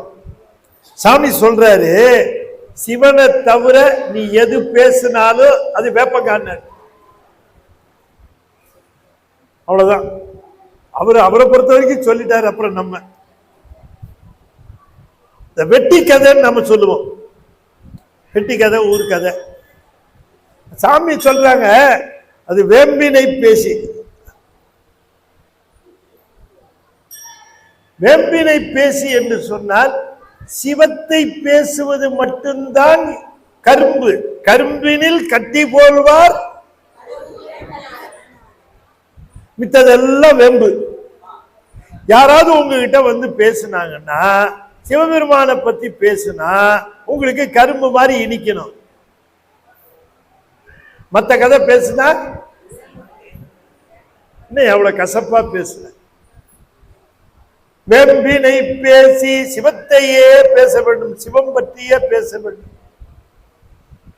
நீங்க சிவத்தையே பேசிக் கொண்டிருந்தீர்களா, வேம்பு உங்களை விட்டா விலகிறோம். அந்த ஆள்கிட்ட போன சிவனையே பேசணும், ஐயா நீ அவரை விட்டு எதுக்கு அவரை கூப்பிட்டு இருக்கிற அப்படின்னு நம்மளை ஒதுக்கி வச்சிருவான். அது நமக்கு தகுதி, அது ஒதுக்கி வச்சது இல்லை, அது நமக்கு குவாலிபிகேஷன். பெட்டி இதுல நம்மளை சேர்க்க மாட்டோம் இல்லைங்களா? அப்படித்தான் வேம்பினை பேசி நாம இந்த அதனாலதான் நமக்கு சாமி தருவிச்சார் நாவுக்கரசர். நாவுக்கரசர் ஏன் அவருக்கு பேரு அப்படின்னு கேட்டா, திருநாவுக்கரசு வள திருத்தொண்டின் நெறிவாழ வரியான தவமுனிவர் வாகீசர் வாய்மத்திகள் பெருநாம சீர்பரவலூர் என்றேன் பேருலகினாரு. நமக்கு கருவிகரணங்களை கொடுத்துதான் சாமி அனுப்பிச்சிருக்காரு. இந்த புது குடித்தனம் போறவங்களுக்கு பண்ட பாத்திரம் வாங்கி கொடுத்துதான் அனுப்புவாங்க. அது மாதிரி நமக்கு கருவிகரணங்களை கொடுத்து நிறைய விஷயங்களை கொடுத்துதான் சாமி நம்மளை அனுப்பிச்சிருக்காரு. நம்ம எப்ப பார்த்தாலும் குறை சொல்லிக்கிட்டே இருப்போம். சாமி சாமி நீ எனக்கு என்ன கொடுத்த, சாமி எனக்கு என்ன கொடுத்த, சாமி எனக்கு என்ன கொடுத்த, சாமி எனக்கு என்ன கொடுத்தேன்னு கேட்டுக்கிட்டே இருப்போம். சாமி நமக்கு என்ன கொடுத்ததுங்கிறது நமக்கு எப்ப தெரியும்னா, அதை அவர் திரும்ப வாங்கிக்கும் போது தான் தெரியும். ஓ இத்தனை நாள் இது நம்ம கிட்ட இருந்ததா அப்படின்னு. கருவிகரணங்களை கொடுத்துதான் நம்மளை இந்த மண்ணுக்கு அனுப்பிச்சிருக்கிற. அப்படி அந்த கருவிகரணங்கள்ல ரொம்ப முக்கியமானது இந்த நாக்கு. ஏன்னா அதுதான் 2 in 1. காது கேட்கறது மட்டும் செய்யும், கண்ணு பார்க்கறது மட்டும் செய்யும், நாசி எல்லாம். ஆனா நாக்கு இருக்கு பாருங்க, அதுக்கு 2 வேலை. சுவைக்கும் பேசும், சுவைக்கும் பேசும். 2 in 1 நாக்குக்கு. அதனாலதான் அது ஒரு டேஞ்சரஸ் ஃபெலோ. அது மற்றதெல்லாம் ஓப்பனா வச்சார். இந்த நாக்கை மட்டும் என்ன பண்ணார், 32 கம்பி போட்ட கேட்டு 2 லெதர் கேட்டு போட்டு வச்சார். இல்லையாமா? 32 கம்பி போட்ட கேட்டு 2 லெதர் கேட்டு போட்டு உள்ள பத்திரமா வச்சார் சாமி. மித்ததெல்லாம் வெளியில அவ்வளவு பாதுகாப்பு இல்லை, இதுக்கு மட்டும் அவ்வளவு பாதுகாப்பு. அதனாலதான் வள்ளுவர் சொன்னார், யாக்காவாராயினும் மூக்கு காக்க. யாகாவாராயினும் காது காக்க சொன்னாரா? சொல்லவே இல்லை. ஒரு உறுப்பின்னு சொல்லல யாகாவாராயினும்னு. யாகாவாராயினும் நான் காக்க. ஏன் அப்படின்னா, இந்த நாக்கு அறிவோடையும் வேலை செய்யும், அறிவு இல்லாமலையும் வேலை செய்யும். அறிவோடையும் வேலை செய்யும், அறிவு இல்லாமலையும் வேலை செய்யும். அறிவோட வேலை செய்யற போது ஞானேந்திரியம், அறிவு இல்லாம வேலை செய்யும் போது கண்மேந்திரியம். அறிவோட வேலை செய்யற பொழுது ஞானேந்திரியம். இப்ப ஒரு சின்ன உதாரணம் சொல்றேன். ஒரு வீட்டு அம்மா ஏதோ ஒரு வேலையா அடுத்த வீட்டு அக்காவோட கொஞ்சம் சீரியஸா ஒரு விஷயத்த பேசிட்டு இருந்தாங்க. நாழி ஆயிடுச்சு, 1 மணி ஆயிடுச்சு. என்ன சீரியஸா பேச போறாங்க, சீரியலை பத்தி தான் பேசிட்டு இருந்தாங்க. நாழி ஆயிடுச்சு, 1 மணி ஆயிடுச்சு. அக்கா 1 மணி ஆயிடுச்சுக்கா, அது வந்துரும்க்கா. எது? அது வந்துரும்க்கா அப்படின்னு உடனே அக்கா சொல்லும், அதனால என்ன, நமக்குன்னு கண்டுபிடிச்சு கொடுத்துருக்கிறான் பத்தியா ஒண்ணு, ஃப்ரிட்ஜுன்னு. அதுல ஏதாவது இருக்காங்க. அக்கா நேத்து வச்சு குழம்பு வச்சிருக்கேன்க்கா. அப்புறம் என்ன, சாதத்தை சூடா வடி, குழம்ப கொதிக்க வையே, அதே குழம்பு எடுத்து வச்சிரு, சூடான சாதத்துல போட்டு சமாளிச்சு நிலைமையன். சரி அக்கா சொன்ன மாதிரியே சாம்பாரை சூடு பண்ணி சாதத்தை சூடா வடிச்சு அவர் வந்தவொடனே இலைய போட்டு சாதத்தை போட்டு இந்த சாம்பாரை வச்ச உடனே அவர் கேட்டார், என்ன கத்திரிக்காய் முருங்காய் சாம்பார், நேத்து கத்திரிக்காய் முருங்காய் சாம்பார் தானே அப்படின்னு கேட்டார். உடனே அந்த அம்மையார் சொன்னாங்க, நேத்து நல்லா இருக்குன்னு சொன்னீங்களா இல்லையா? ஆமா, அதே குழம்ப வச்சேன். டெக்னிக்கலா சொல்லுவாங்க, நீ எப்படி வேணா எடுத்துக்கலாம். அதே குழம்பு மாதிரி தான் இன்னைக்கு வச்சேன், இல்ல அதே குழம்பு தான்டா வச்சேன் அப்படின்னு சொல்லிக்கலாம். இவர் என்ன நினைச்சுக்குவாரு, சரி இன்னைக்கும் கத்திரிக்காய் முருங்காய் போட்டு சாம்பார் வச்சிருக்கா போல இருக்கு, நம்ம மேல எவ்வளவு அன்பு இவளுக்கு அப்படின்னு சாதத்தை போட்டு குழம்ப போட்டு பிசைஞ்சு ஒரு உருண்டை நாக்குல வைப்பாரு. இந்த நாக்கு உடனே சொல்லி தரும், டேய் குழம்பு ஊசி இருக்குடா, இது நேத்து குழம்புடான்னு சொல்லி தந்துரும். ஏய் யாரை ஏமாத்துறேன் பாரு, குழம்பு ஊசி இருக்கு, இது கெட்ட குழம்பு கெட்டு போய் இருக்குன்னு சொல்லி தர தெரிகிற நாக்குக்கு தீய வார்த்தைகளை பேசுகிற பொழுது இது தீய வார்த்தை பேசாதேன்னு சொல்ல தெரியாது. அப்ப சுவைக்கும் போது அறிவு இருக்கு, பேசும்போது அறிவு கிடையாது. அதனாலதான் சொல்லுவான், அறிவு கட்டத்தனமா பேசாதே. இந்த நாக்கு எவ்வளவு டேஞ்சர், எவ்வளவு டேஞ்சர் இந்த நாக்கு. இவ்வளவு பாதுகாப்பா வச்சாலும் ஊர்வம்பு இழுத்துட்டு வந்துடும். அதனால இதுக்கு ஒரு தக்க பாதுகாப்பு செய்யணும்னு சிவபெருமான் நினைச்சார். இந்த தக்க பாதுகாப்புக்கு என்ன பண்றது, இதுக்கு ஒரு காவல் போடணும்னு நினைச்சார். இதுக்கு காவல் என்னென்ன, தேவாரம் என்கிற காவலை நமக்கு தந்து, அதை தந்த நாவுக்கு, நம்ம நாவுக்கெல்லாம் அரசராக ஒருவரை அனுப்பித்தார். அதனால நம்ம நாவுக்கு அரசர் அவர், நாவுக்கு அரசர். நம்ம நாவுக்கு அரசர் அவரு, அவர் நாவுக்கு அரசர் பொருள் சொல்லக்கூடாது. அவர் தேவாரத்தை பாடினீங்கன்னா நம்ம நாவுக்கு பாதுகாப்பு. அதனால வேம்பினை பேசக்கூடாது, திருநாவுக்கரசர் தேவாரத்தை பாடணும். வேம்பினை பேசி, வேம்பினை பேசிங்கிறதுக்கு பதிலா நானா இருந்தா இப்படி எழுதியிருப்பேன், வெட்டி கதை பேசி. வேம்பினை பேசி விடக்கினை ஓம்பி, விடக்குங்கிறது இந்த உடம்பு தசை, இந்த தசையை பாதுகாத்து வினைகளை பெருக்கி, நிறைய வினைகளை பெருக்கிறோம் பேசி. வினை மனதால சும்மா உட்கார்ந்துருக்கேன்னு எதையாவது நினைச்சிட்டு இருப்பான், வினை பெருகிக்கிட்டே இருக்கும். ஒவ்வொரு எண்ணமும் ஒரு வினை. நான் ஒன்றும் பண்ணல, சும்மா நினைச்சுக்கிட்டு இருந்தேன், வினை. செய்தால்தான் வினை என்பதல்ல, நினைத்தாலே வினை, பேசினாலே வினை. மனம் மொழி மெய் மூன்றினாலும் வினை செய்யப்படும். அதனால மூணையும் தூய்மையா வச்சுக்கணும். வேம்பினை பேசி விடக்கினை ஓம்பி, விடக்கு என்பது தசைன்னு அர்த்தம். இந்த தசையை பாதுகாத்து விடக்கினை ஓம்பி வினைகளை பெருக்கி தூம்பினை தூர்த்து. தூம்பினை தூர்த்து, எது தூம்பு? வயிறு. வயிறு இதை தூக்குறோம் தினம். காலையில் 2 இட்லி, ஒரு பொங்கல், ஒரு வடை போட்டு தூக்குறோம். தூருதா இது? மத்தியானம் சாம்பார் சாதம், தயிர் சாதம், எலுமிச்சம்பழ சாதம், தூர்ந்துதா இது? இல்லை. ராத்திரி என்ன மெனுன்னு கேக்குது. தூம்பினை தூர்த்து, வயிற்ற நிரப்பிங்கிறதுக்கு எப்படி சொல்றாரு பாருங்க. தூம்பினை தூர்த்து அங்கோ சுற்றம் துணை என்று இருத்தீர் கண்டி தொண்டி. அங்கே நமக்கு சொந்தக்காரங்க இருக்கிறாங்க, நமக்கு வேண்டிய உறவினர்கள் இருக்கிறாங்க, அதனால நமக்கு ஆளு பலம் இருக்குதுன்னு நினைச்சிட்டு இருக்கிறாங்களே. நீங்க ஒவ்வொரு என்ன நினைக்கிறீங்க, நமக்கு இவ்வளவு ஆள் பலம் இருக்கு, இவ்வளவு நமக்கு சுற்றம் இருக்கு, இவ்வளவு தூரம் நமக்கு உறவு இருக்கு என்றெல்லாம் நினைத்து கொண்டிருக்கிறீர்களே, அதெல்லாம் உண்மையான தொண்டாக ஆகுமான்னு கேட்கிறேன் அப்பர் சார். இதெல்லாம் தொண்டு. வேம்பினை பேசி விடக்கினை ஒம்பி வினைகளை பெருக்கி தூப்பினை தூத்து அங்கோர் சுற்றம் துணை என்று இருத்தீர் தொண்டீர். சுற்றம் நமக்கு துணை என்று நாம இருக்கிறோம். ஆனா அந்த சுற்றம் நமக்கு துணையா இருக்குமா? இல்லையா? துணையா இருக்குமா? டே பெரியவனானா அம்மாவுக்கு சம்பாதிச்சு கொடுப்பியாடா?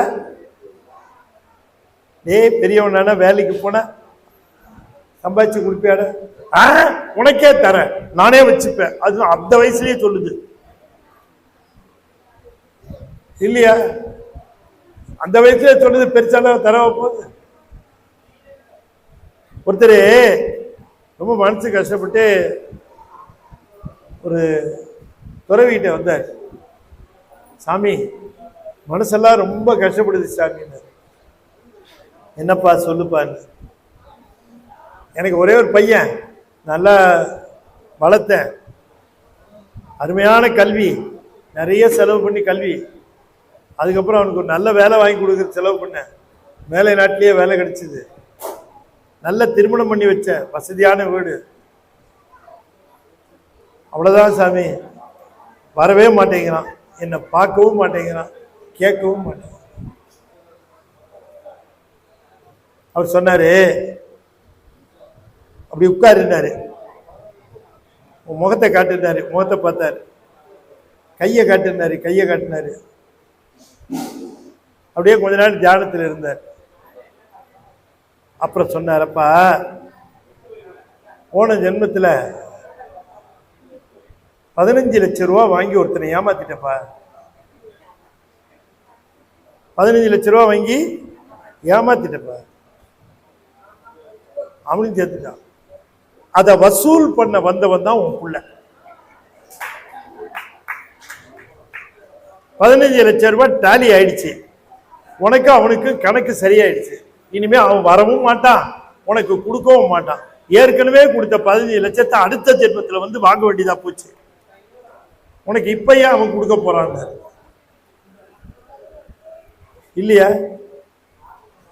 அதுபோல உறவுகள் என்பது வினையின் தொடர்பு தான்.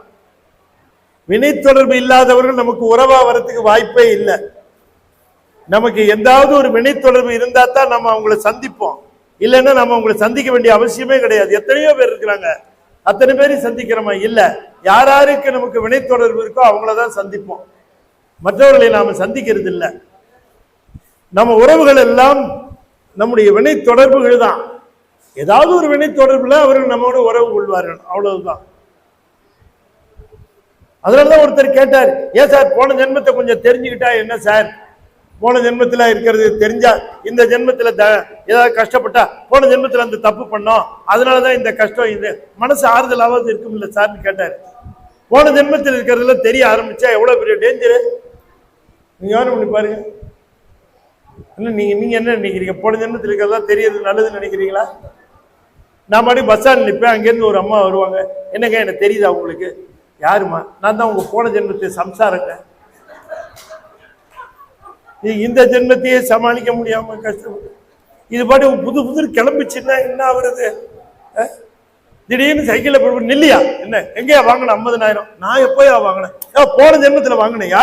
உன்னதான் தேடிக்கிட்டே இருந்தேன், நல்ல வேலை வந்துட்டேன், குடு பணத்தேன்னா எங்க இருந்து போறது? அதனாலதான் சாமி என்ன பண்ணாரு, எல்லா அக்கௌண்ட்டையும் க்ளோஸ் பண்ணி புது அக்கௌண்ட் ஓபன் பண்ணி கொடுத்துட்டாரு. இப்ப வேணுங்கிறவன்ட்ட இப்ப வாங்கிக்கோட்டு. சாமிக்கு தெரியாதா? அதுக்கு பேர் தான் மறைப்பு சக்தின்னு பேரு. திரோபவம் என்பது என்ன அர்த்தம்? உலகத்துல எத்தனையோ நடக்குது, காரணம் தெரியறது இல்லை, காரியம் மட்டும்தான் நமக்கு தெரியுது. வெம்பினை பேசி விடை. அற்புதமான பாட்டு. அப்பர் தேவாரம். ஒரு தேவாரத்தை முழுமையாக உணர்ந்தால் அது உபதேசம், அதுதான் உபதேசம். வெம்பினை பேசி விடக்கினை ஒம்பி வினைகளை பெருக்கி தும்பினை தூர்த்து அங்கோ சுற்றம் துணை என்று இருந்திர் தொண்டி ஆம்பலம் பொய்கை ஆரூர் அமர்ந்தான் அடிநிடற்கு. இப்பதான் உபதேசம் சொல்ற. ஆம்பலம் பொய்கை ஆரூர் அமர்ந்தான் அடிநிடற்கு சாம்பரை பூசி சலமின்றி தொண்டுபட்டு உய்மீனே. இதான் உபதேசம். நீ ஒன்னும் செய்ய வேண்டாம், சிவபெருமானுடைய திருவடியின் கீழே வழிபட்டு நீர் பூசி, திருநீரை பூசிக்கொண்டு நீ தொண்டு செய். தொண்டு செய்வதற்குரிய முக்கியமான குன்று என்ன? சலமின்றி. என்ன இன்றி? சலமின்றி. தூம்பினை தூர்த்து அங்கோ சுற்றம் துணை என்று இருந்தீர் தொண்டீர். ஆம்பலம் பொய்கை ஆரூர் அமர்ந்தான் அடிநிழற்கீழ். சிவபெருமானுடைய அடிநிழற்கீழ், திருவாரூர் பெருமானுடைய அடிநிழற்கீழ். சார் எப்படி இருக்கிறது? அவருடைய திருவடியின் கீழ் எப்படி இருக்கிறது அப்படின்னு கேட்டா அது எப்படின்னு கேளுங்க. சிவனை வணங்குகிற பொழுதும், தேவாரம் பாடுகிற பொழுதும், அல்லது வழிபாடு செய்கிற பொழுதும் நாம எப்படி கருத வேண்டும் என்றால், சிவபெருமானுடைய திருவடி நம்முடைய சிரசின் மேல் இருப்பதாக பாவனை செய்து கொள்ள வேண்டும். நம்ம பெருமானுடைய திருவடி இங்கே நம் சிரசின் மேல் இருக்கிறது, அவருடைய திருவடி இங்கே இருக்கிறது என்று கருதி கொள்ள வேண்டும். ஆகவே ஆரூர் அமர்ந்த பெருமானுடைய அந்த 2 திருவடி இருக்கிறது. அந்த திருவடி மூலத்தானனாக இருக்க புற்றிடம் கொண்டான் இருக்கிறானே, அவனுடைய 2 திருவடிகள் என்னுடைய சிரசின் மேல் இருப்பதாக நினைத்துக் கொண்டு பெருமானுடைய திருவடி இங்கே இருப்பதாக ஆம்பலம் பொய்கை ஆரூர் அமர்ந்தான் அடி நிழற்கீழ், திருவடியின் நிழற்கீழ் சாம்பரை பூசி திருநீரிட்டுக் கொள்ள வேண்டும். அதுதான் ரொம்ப முக்கியமானது. உண்ணும் போது திருநீரிடணும், உறங்கும் போது திருநீரிடணும், உறங்கி விழித்த பொழுதும் திருநீரிடணும், யாரையாவது பார்த்தால் திருநீர் கொடுக்கணும், திருநீர் பெறணும். இப்படி இந்த திருநீர் என்பது நம்முடைய வாழ்விலே பிரியா நிலையாக செல்வமாக இருக்க வேண்டும். நீர் நம்முடைய வாழ்வின் செல்வம், திருநீர் நம்முடைய வாழ்வின் செல்வம். ஆகவே நீரு சாம்பரை பூசி என்று சொன்னார். அந்த திருநீற்றை எடுத்து நாம் பூசிக்கொள்ள வேண்டும். எப்படி? பெருமானுடைய திருவடி இங்கே இருப்பதாக கருதி கொண்டு பூசி தொண்டு பட்டு உய்மினே. தொண்டு பட்டு நான் முதலேயே ஆரம்பிக்கிற பொழுது சொன்னேன், தொண்டு செய்து உய்மினேன்னு சொல்லல, தொண்டு பட்டு என்று சொன்னால் தொண்டர்களிடையே சென்று நெறிப்பட்டு என்று அர்த்தம். தனியா இல்லை, தொண்டர்களோடு இணைந்து, தொண்டர்களோடு சேர்ந்திருந்து, அதுதான் தொண்டு படுதல். தொண்டர்களோடு இணைந்து நிற்றல். அந்த தொண்டருக்கு தொண்டராம் புண்ணியமேன்னு சொன்னார் பாருங்க, அது அந்த தொண்டு பட்டு உய்மினேன், உய்வு பெறுங்கள். சாமி சாம்பலை பூசிக்கிட்டு, பெருமானுடைய திருவடி இங்கே இருப்பதாக கருதி சாம்பலை பூசிக்கிட்டு தொண்டர்களுக்கு இடையே போய் அந்த தொண்டர்களுக்கு தொண்டு செய்து, தொண்டர்கள் செய்கிற தொண்டையும் செய்து, தொண்டர்கள் செய்ய சொல்லுகிற தொண்டையும் செய்து, அவர்கள் செய்கிற தொண்டையும் செய்து, அவர்களுக்கு தொண்டையும் செய்து, அவர்கள் சொல்லுகிற தொண்டையும் செய்து இருந்தால் உய்ந்து விடலாம். நீ தப்பிச்சுக்குவ, நீ தப்பிச்சுக்குவேங்கிற உய்மீனே என்று சொல்லுகிறார் சாமி. அது மட்டும் போதுமானார். ஒரே ஒரு விஷயம், தொண்டு படுவதற்கு முன்பு தொண்டர்களிடையே இருந்து தொண்டர் கூட்டுறவு கண்டாய், தொண்டரோடு கூட்டு கண்டாய் இல்லையா? மூலமந்திரம் ஓதலிங்கிலை, ஈவதிங்கிலை, நேயமிங்கிலை, மோனமிங்கிலை, ஞானமிங்கிலை.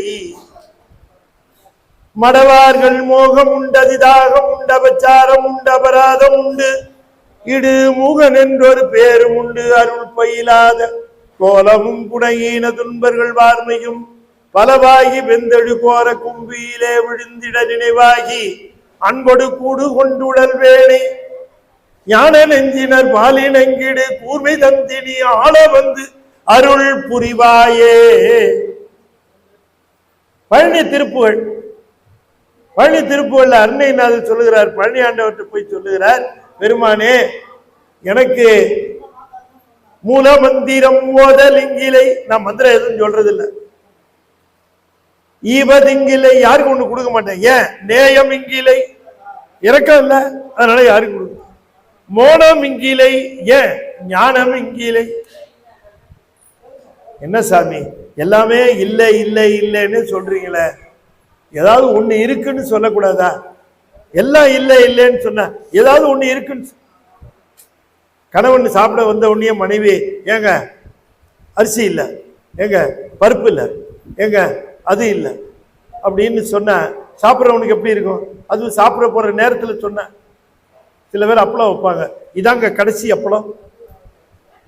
அவன் நினைப்பான் வாழ்க்கைக்கே கடைசி அப்பளமா இது, ஒன்றும் இல்லை ஏதோ தீர்ந்துருச்சு.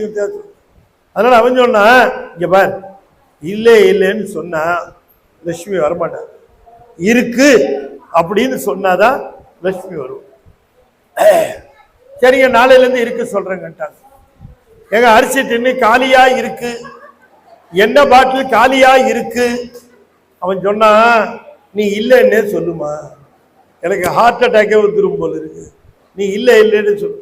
அது மாதிரி அருணகிரிநாதர் மூலமந்திரம் ஓதலிங்கிலை ஈவதிங்கிலை நேயமிங்கிலை மோனமிங்கிலை ஞானமிங்கிலை எல்லாம் இல்லை இல்லைன்னு சொல்றீங்களே சாமி, உண்டுன்னு சொல்லக்கூடாதா? எங்களுக்கு சொல்றப்பா, மோனமிங்கிலை ஞானமிங்கிலை மடவார்கள் மோகம் உண்டு, அதி தாகம் உண்டு, அபச்சாரம் உண்டு, அபராதம். சாமி நீங்க உண்டுன்னு சொல்ல வேணாம் சாமி, இல்லையே சொல்லுங்க, அது இன்னும் கொஞ்சம் பெட்டரா இருக்கு. இவ்வளவு குற்றம் சொல்லுகிற, எவ்வளவு குற்றம், இல்லைங்கிற குற்றம், உண்டுங்கிற குற்றம், இவ்வளவு இல்லைங்கிற குற்றம். மூலமந்திரம் ஓதலிங்கிலை ஈவதிங்கிலை நேயமிங்கிலை மோனமிங்கிலை ஞானமிங்கிலை. உண்டுங்கிறது மடவார்கள் மோகம் உண்டு, அதிதாகம் உண்டு, அபச்சாரம் உண்டு, அபராதம் உண்டு. இடு மூகன் என்று ஒரு பேரும் உண்டு. எனக்கு ஊமேன்னு ஒரு பேர் இருக்கு. இது எப்படி இருக்கு? பிச்சைக்காரன், அம்மா தாயே கண்ணு தெரியலம்மா, காசு போடு. ஐயா கால் நொண்டிங்கயா, நடக்க முடியலைங்கய்யா, காசு போடு. ஐயா எனக்கு கை வரலங்கய்யா, காசு போடுங்க, காசு போடு. ஐயா நான் ஊமங்கய்யா, காசு போடுங்க ஐயா. போடுவானா? போடுவான். ஊமை எப்படி சொல்லும்? இவர் சொல்றாரு, எனக்கு ஊமேன்னு ஒரு பேர் இருக்குன்னார். யாரு? அருணகிரிநாதர். இடு மூகன் என்று ஒரு பேர் உண்டு. ஏன் அப்படின்னு கேட்டார், இந்த வெளியில தெரியுது இல்லையா இந்த நாலுகால் பிராணிகள்லாம், அதுக்கு என்ன பேர் தெரியுமா? வாயில்லா. வாயில்லா என்னங்க வாய் இல்லையா? அதுக்கு வாய் வழியா தானே சாப்பிடுது, அப்புறம் எப்படி வாயில்லா ஜீவன்? வாயை சாப்பிடறதுக்கு மட்டுமே பயன்படுத்திக்கிட்டு சிவநாமம் சொல்லாதவன்லாம் வாயில்லா ஜீவன் லிஸ்ட்ல சேர்க்கப்பட வேண்டியவன் தான். அவனுக்கு சாப்பிடறதுக்கு மட்டும்தான் வாய். அதனால நான் சிவநாமம் சொல்லாதவங்கிறதுனால மூகன்னாரு. அது மட்டும் இல்ல, வேஷமும் எப்படி அருள் பயிலாத கோலமும். வேஷம் மோசமான வேஷம், திருநீர் பூச மாட்டேன், நீர் அணிய மாட்டேன். சரி சகவாசமாவது நல்லா இருக்கா? கெட்ட சகவாசம்.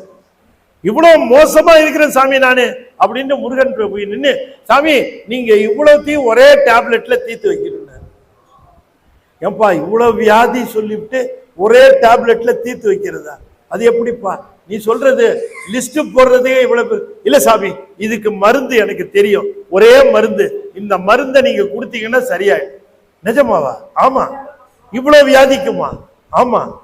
இப்ப நீ அடுக்குறிய அத்தனை வியாதிக்கும் ஒரே ஒரு மருந்தா? ஆமா. அந்த ஒரு மருந்து கொடுத்தா எல்லாம் சரியா போயிடும். சரி சொல்லு என்ன மருந்து நீங்க தருவீங்களா? நான் தரப்பா, சொல்லு என்ன மருந்து. அதுக்கு என்ன மருந்துன்னு கேட்டா ஒரே மருந்து, உன் அடியார் திருக்கூட்டத்தில் கொண்டு போய் என்னை சேர்த்து விட்டுரு, அதுதான் மருந்து.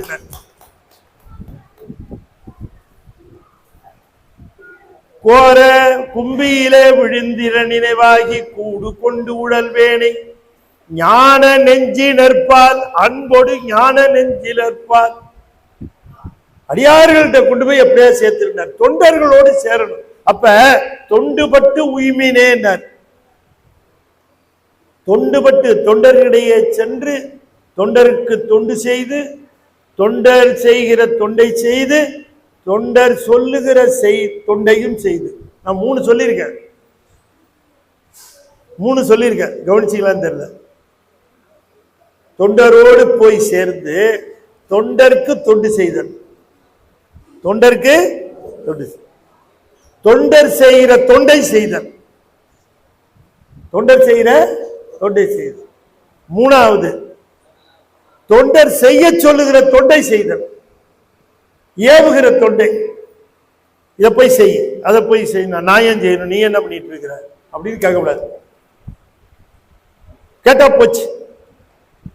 அப்ப தொண்டுபட்டு உய்மினேன், தொண்டர்களோடு ஒன்று சேர்ந்து உய்மினேன். சரி சாமி, இதெல்லாம் செய்துடுறேன், அவ்வளவுதானே, நான் நாளையில இருந்து செஞ்சிடறேன். நில்லுப்பா, ஒரே ஒரு முக்கியமான விஷயம் ஒன்று சொல்லணும்னு நினைச்சேன்.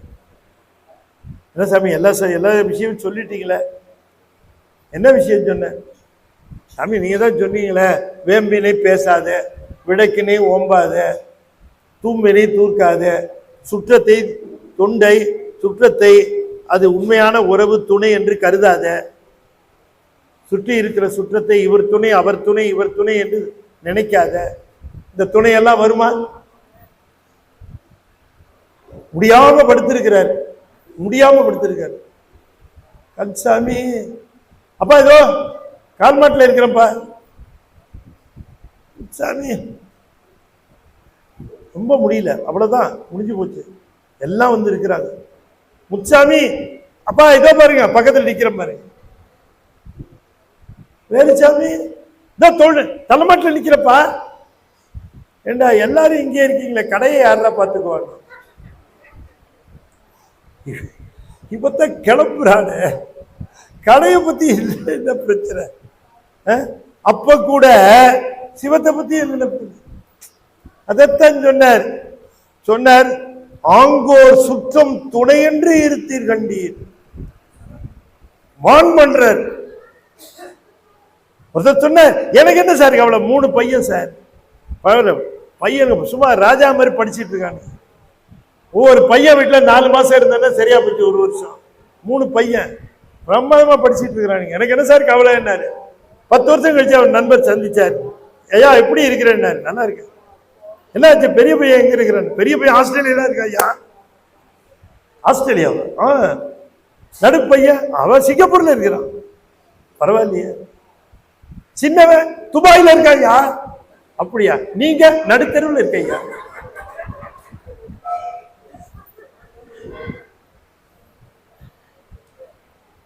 ஆங்கோர் சுற்றம் துணை என்று இருத்தி தொண்டீர். அப்பர் வார்னிங் செய்யறாரு. வாழ்க்கை முழுக்க நீ என்ன பண்ணிட்டு இருக்க?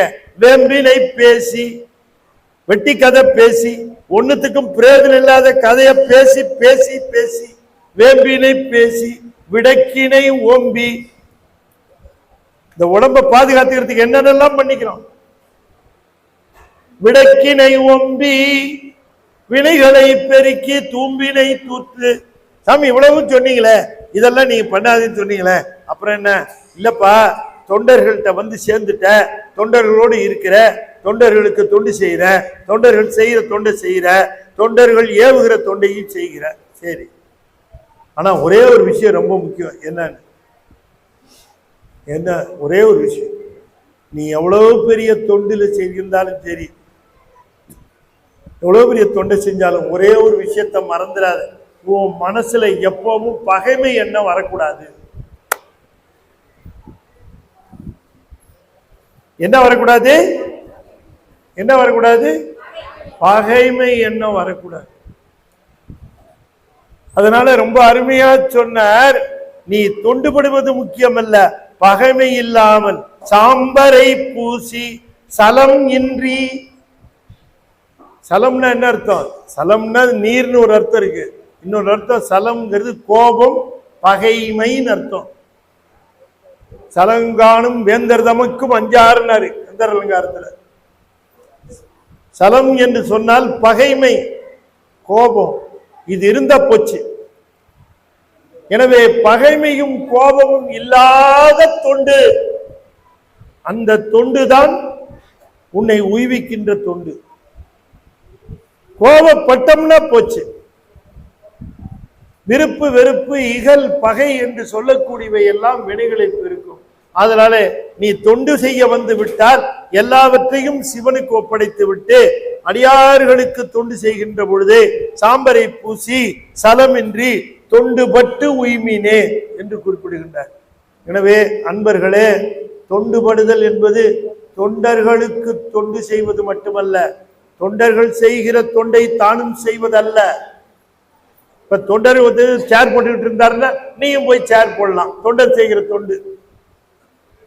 தொண்டர்கள் பரிமாறுறாங்க, நீயும் சேர்ந்து பரிமாறலாம். தொண்டர் செய்கிற தொண்டை நீயும் செய்யலாம். தொண்டர் அதை விட்டுட்டு எப்பா இதை வச்சுட்டு தண்ணி வைப்பா, தண்ணி இல்லை, கொஞ்சம் போய் ஒரு 4 கேன் தண்ணி எடுத்துட்டு வா, நீ சாப்பாடை நாங்க பார்த்துக்கிறோம் அப்படின்னு சொன்ன தொண்டர் சொல்லுகிற தொண்டையும் செய்யும். அப்படி செய்யும். ஆகவே தொண்டுபட்டு உய்மினே என்று சொல்லுகிறார். ஆகவே இந்த உய்வதற்கான ஒரே வழி தொண்டுதான். அதுதான் அப்பர் சுவாமி நமக்கு காட்டிய நெறி. அந்த தொண்டை தொண்டர்களுக்கு இடையே இருந்து செய்தல் வேண்டும். எத்தனை விதமான குற்றங்கள் இருந்தாலும் அத்தனை குற்றங்களும் மன்னிக்க பெற்று இறைவனுடைய அருளை பெறுவதற்கு சிறந்த வழி என்று அப்பர் சுவாமிகள் சொல்லுகிறார். எனவே தொண்டுபட்டு உய்வினே என்பதற்கு இந்த தொண்டினை பற்றிய விரிவை நம்முடைய சுவாமி அற்புதமாக சொல்லி இருக்கிறார் என்று அப்பர் சுவாமியுடைய பாடல்களை உங்களுக்கு எடுத்து சொன்னேன். இந்த செய்திகளை சொல்லுவதற்கு வேலூர் சைவ சித்தாந்த பேரவை எனக்கு வாய்ப்பு தந்தமை குறித்து அந்த பேரவைக்கும் கூடியிருக்கக்கூடிய அடியார் பெருமக்களுக்கும் என்னுடைய மனமார்ந்த வாழ்த்துக்களை தெரிவித்துக் கொள்கிறேன். அடியேன் ஞானத்திரள் சொன்னாங்க, ஐயாவும் சொன்னாங்க, இவங்களும் சொன்னாங்க. ஞானத்திரள்ங்கிற பத்திரிகையில ஆசிரியராக இருக்கிறேன்.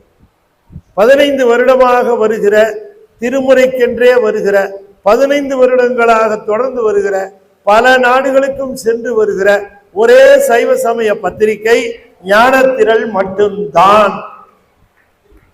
ஞானத்திரள் நீங்க பார்க்கலன்னா நிறைய விஷயத்த மிஸ் பண்றீங்கன்னு அர்த்தம். நீங்க சில பேர் வாங்குறாங்க, அதை வீட்டுக்கு தான் வரும், கடையில கிடைக்காது. பதிவு செய்கிறவர்கள் பதிவு செய்து கொள்ளலாம். அப்பர் சுவாமியுடைய வரலாற்றை குழந்தைகளுக்காக நாங்க என்ன பண்ணோம், அந்த குழந்தைகளுக்கு கதையை சொன்னா அதுங்களுக்கு எடுக்கிறது கஷ்டம். அதனால படக்கதையா போட்டோம். அப்பர் சுவாமியுடைய வரலாறு முழுமையும் படக்கதை, சித்திர கதையா போட்டோம்.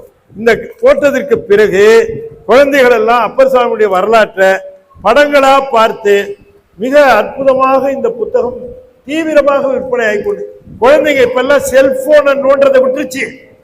புஸ்தகத்தை கையில எடுத்ததுங்கன்னா செல்போன் எடுக்கிறது இல்லை.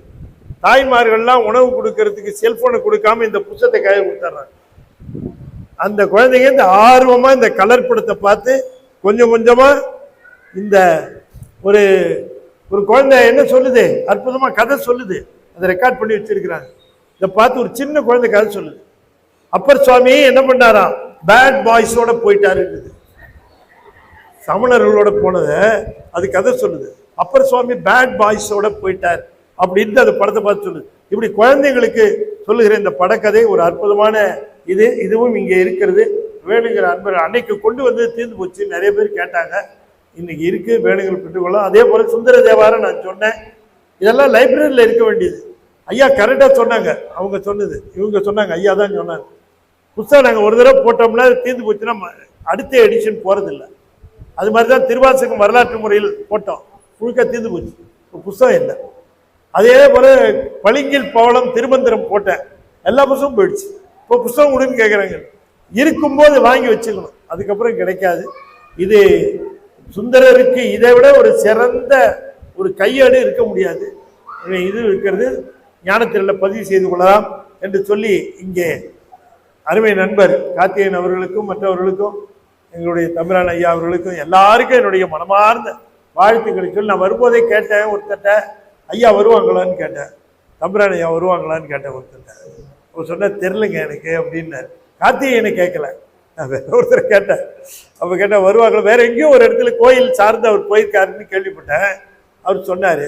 அப்போ இந்த நிகழ்ச்சிக்கு வருவாரா இல்லையான்னு கேட்டேன். நான் பார்த்து நாளாச்சு, அவரை பார்க்கணுமே, என்ன தெரிலங்க, அவர் வருவாரான்னு தெரியாது, இது ஒரு கோயில் சார்ந்து இருக்காரு. ஆனால் அவர் என்ன பண்ணிட்டாரு, தொண்டுபட்டு உய்மினே அப்படின்னு தொண்டர்களுக்கிடையே இருந்துட்டு ஐயா வந்து இருந்துட்டாங்க. அவங்களையும் வணங்கி எல்லாரையும் வணங்கி மகிழ்ந்து, நீங்கள் உங்களுக்கு சிவபெருமான் தராத செல்வமே கிடையாது. சிவனை கெட்டியமா பிடிச்சிங்க, 5 எடுத்த கெட்டியமா பிடிச்சிங்க, உங்களுக்கு பகைங்கிறதே கிடையாது. சுவாமி இருக்கிற பொழுது நமக்கு எந்த பகையும் நம்ம எதுவும் செய்து விட முடியாது என்று சொல்லி இப்பொழுது நிறைவு செய்யும் முகமாக 5 எழுத்தை 5 முறை ஓதுவேன். அன்பர்கள் தொடர்ந்து ஓத வேண்டும் என்று திருவடி பணிந்து வேண்டிக் கொள்கின்றேன். ஓம் நமச்சிவாய. ஓம் நமச்சிவாய. ஓம் நமச்சிவாய. ஓம் நமச்சிவாய. ஓம் நமச்சிவாய. திருச்சிற்றம்பலம். தென்னாடுடைய சிவனே போற்றி. வெற்றிவேல் முருகனுக்கு. திருச்சிற்றம்பலம்.